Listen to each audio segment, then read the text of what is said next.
What's going on, everybody? My name is Lee. Welcome to my channel. If you're new here, I'm a biblical expositor and counselor, and my passion in life is to co-labor with Jesus to set captives free and to partner with the Holy Spirit to help them stay free. So on this channel, we talk about a wide range of things, everything from mental, emotional, relational health to end times, prophecy, discipleship, spiritual formation. We do podcast style episodes, hoping to do an increase on those here in the near future. But we also talk about reactions and covers to different pop culture type things that are relevant, pressing issues that I think are important to talk about and discuss. And so today we are doing just that, a reaction covering a particular video involving Daily Wire and Jordan Peterson. So we'll jump into that in just a minute. But if you're new here, glad you're here. Hope you'll stick around. And if you're a returning viewer, glad to see you. Hope you'll hit the like button and share this video if it adds any value to you. So without further ado, we're talking today a little bit about the importance of Jesus's celibacy. Whoa, what's that about? Not sure. Well, it's actually an important issue dealing with Jesus's celibacy or not. In this video, they present a question that I think is pretty important, but when you first hear it, you may step back and think, actually, why is that important? And so we're going to take a look at that. And at the end of the video, there's a question presented that I think is probably, I'm actually more excited to talk about that than the celibacy issue, which oddly enough is what the video was centered on. So without further ado, let's go ahead and dive into this, shall we? I'm prefacing it only because it's always the sensitive issue of the Jews not recognizing Jesus as the Messiah and the Son of God and so on. But I have always felt that one of the obstacles to the Jews at the time accepting Jesus was that he was a bachelor. Jews have no figures of heroic bachelors. And it's just a provocative, interesting thought for your consideration. That's all I'm throwing it out there. I don't know any of the rabbis of the Talmud who were bachelors, none of the great Jews from Moses on. Jeremiah is celibate, isn't he? Well, isn't he? He takes a vow of celibacy. He never ended up marrying, is that correct? If my memory serves me right, Jeremiah was celibate. The prophet, he was commanded by God not to marry or have children, I believe, if my memory serves me right. I think so. I'd have to look at it again, but I think he takes a vow of celibacy. Okay, it's exceedingly rare. But it's rare, and it's quite right, certainly not the Jewish ideal. So I just But the image is that this is what happens, this is the madness of the situation, is that just like Mary is a virgin, Christ's virginity or his celibacy is so that he becomes the bridegroom. The bridegroom of the And the actual word that's used is very striking. the bridegroom of The world. of the world, of creation. Right. I mean, he addresses her guna, woman, which can also mean wife in the Greek, but not as mother or mum. You know, it sets up the archetype. It sets up the invitation to think of her as a... I mean, the kind of hieros gamos, that there's some sort of sacred marriage of... Yeah. People all my life have asked me about priestly celibacy. They're fascinated by it, right? And, you know, it's not something that's necessary in the priesthood. There have been, for a long time, priests weren't celibate. And there are different arguments we can make. I've always found that the most convincing one is Jesus was celibate. And the priest is meant to be an alter Christus. And so it's the celibacy of Jesus. That's what I would point to. There are more pragmatic arguments I could use. But it's like priesthood participating in the Christic form. Yeah, and I'd just like to say this. I think that as true as that is for the priest to say, well, Jesus was celibate, I feel like that's a cop-out answer. I mean, yes, we want to be like Christ and model after him, and so, like, it's the perfect answer, right? Yeah, but do you actually know why? Like, do you actually know why that's kind of like the quote-unquote higher path? And do you have any other, like, biblical basis for making that decision, even if you don't know the ins and outs of it? I feel like when I was in elementary school, I remember, I don't know, like third grade or something, like on a math test, I would just put Jesus. I was terrible at math. I'd just put Jesus in the answer because Jesus is the answer for everything, and of course, that didn't fly for my math teacher. But I feel like when the priests are asked that question, what he just said, well, because Jesus was celibate, and that's their answer, it's like, well, okay, yeah, Jesus is the answer, of course, but I feel like it's a cop-out answer, and I feel like there's value to the celibate life for those who are called to it, but do you know why? I feel like that's incredibly important, and I don't know. I was just unsatisfied with that answer, even though, yes, technically, like, of course, we want to be like Christ, and that's a high calling. I get it. And it's a deeply sexual reality that at least is presented in the story of Jesus, is that he is going to become the bridegroom for the cosmos. And the relationship between Christ and the church is presented in St. Paul, especially as this erotic relationship between Christ and the followers. And so it's not a celibacy in a kind of weird, prudish way. It's rather this dedication of sexuality to something higher, which then kind of manifests itself cosmically. So this is to the Christians present. If he were married, do you think it would have taken away from his message? Right there, that is a very interesting question to me. Okay, let's backtrack for a minute. This gentleman, I don't know any of their names other than Jordan, so maybe I should do better at that. But this guy here on the screen, he gives this explanation that is kind of weird. There's not really any practicality to it. It's very metaphoric in a sense. I get what he's trying to say in terms of like he's the bridegroom, right? And that's what his celibacy is leading him towards, is this bridegroom wedding that's going to happen, right? And in the new age. Valid, get it, love it. Then this other gentleman proposes this question. Do you think if Jesus had married, it would have affected his message at all? I want to know what you think. Let me know in the comments below. I think it's a very important question that we wrestle with and that we ask. If Jesus had married, is there anything immoral or unethical about marriage? Well, no. So if Jesus had engaged in marriage, would it have changed anything? Now, this gentleman asks about his message. Would it have changed anything about his message? What was his message? Well, his message was the gospel of the kingdom.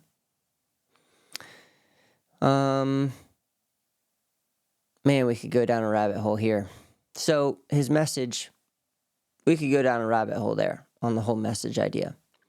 However, in the grand scheme of things, if Jesus had just come to be a messenger, him being married might not have been that big of a deal. But Jesus came to be much more than a messenger. Jesus came to be a sacrifice. Jesus came to accomplish a set of tasks that would lead to his Father giving him all authority over heaven, earth, and beneath the earth, as Revelation 12, I believe, describes it, where every knee will bow and every tongue will confess, in heaven, on earth, and under the earth. A marriage would have gotten in the way of that, don't you think? A marriage would have drastically impacted his mission on the earth. So would it have impacted his message on the earth? Maybe we could explore that, but it most certainly would have impacted his mission on the earth. And that's something I think the gentleman is not thinking through, because when you're coming from a perspective, and I don't know what this gentleman's perspective is he Jewish? I don't know. And so I'm not trying to misrepresent him or his beliefs here. But when you're coming at Jesus from the perspective of he was a good teacher, he had a good message, and you're not coming and approaching Jesus as the king to whom every knee will bow. That means every human leader.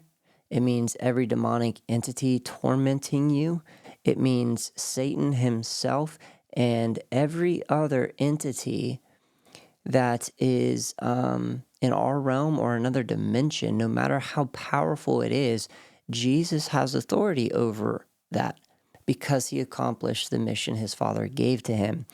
When you don't look at Jesus through that lens as the king, then this question becomes just about what it affected his message, because to them Jesus was just a really enlightened messenger.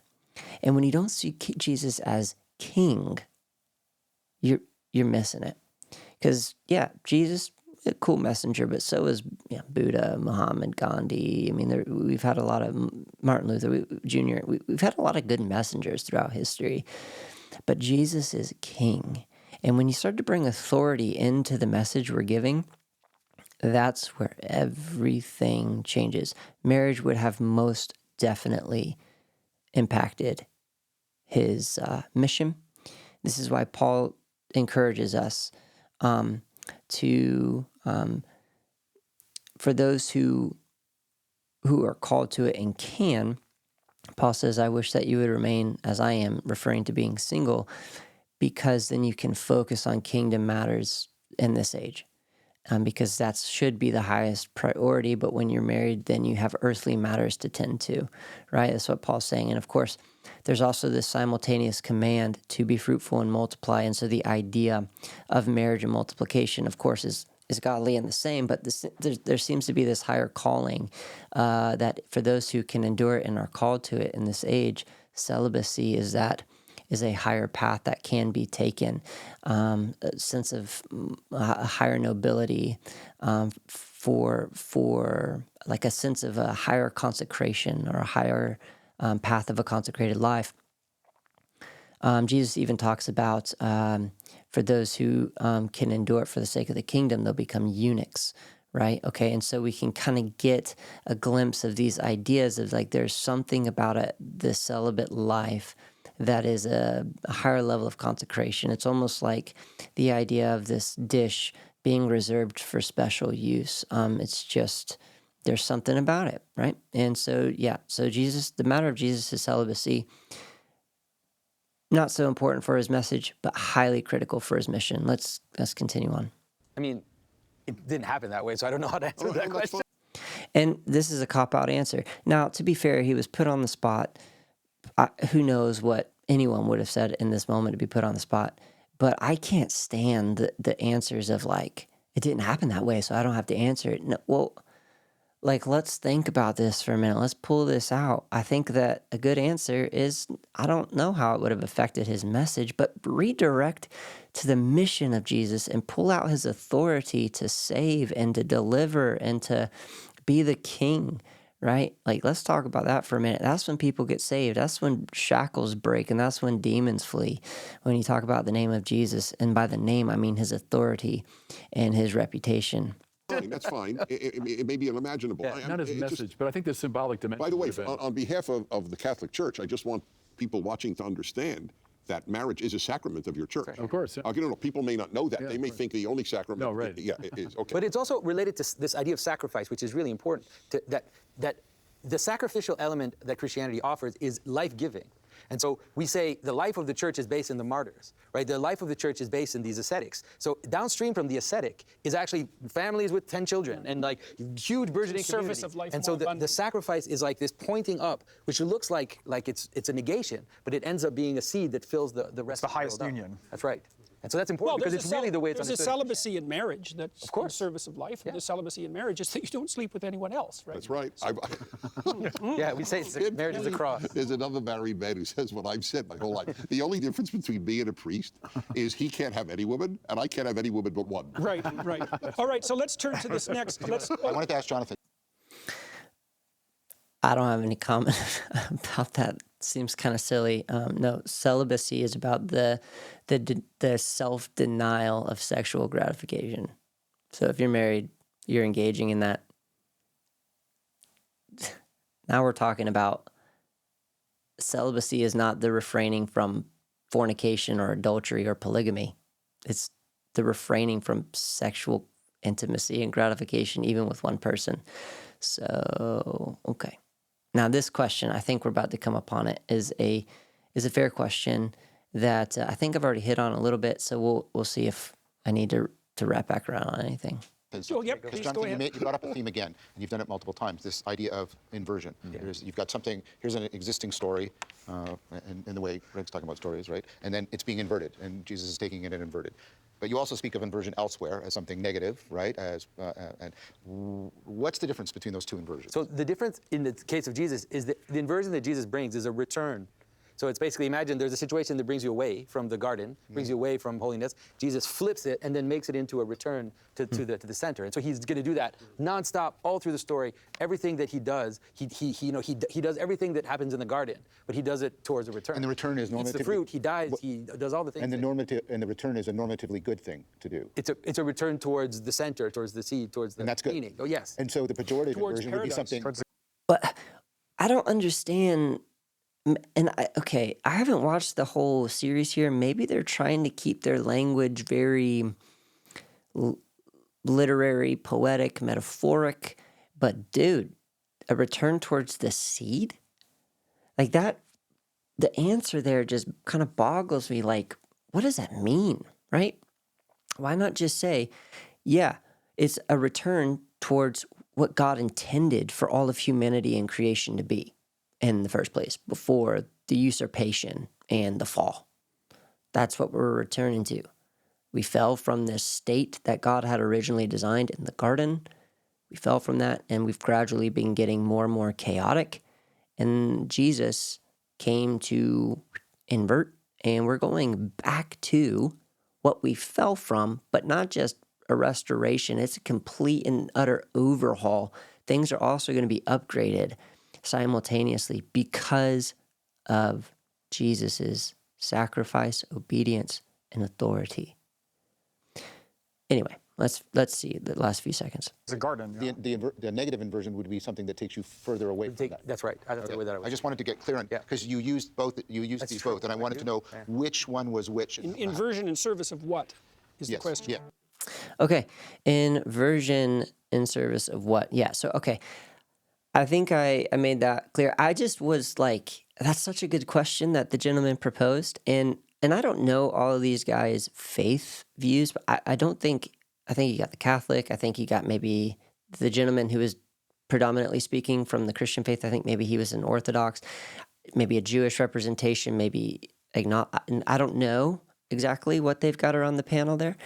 But the gentleman there at the end with the glasses proposed a great question about the inversion. I was just not satisfied with the answer that the other gentleman gave on what's being inverted back to the seed. I think, if I recall correctly, he said something to that effect. Let me know what you think in the comments below, both about the celibacy thing, but also about the inversion thing. How do you think I handled that?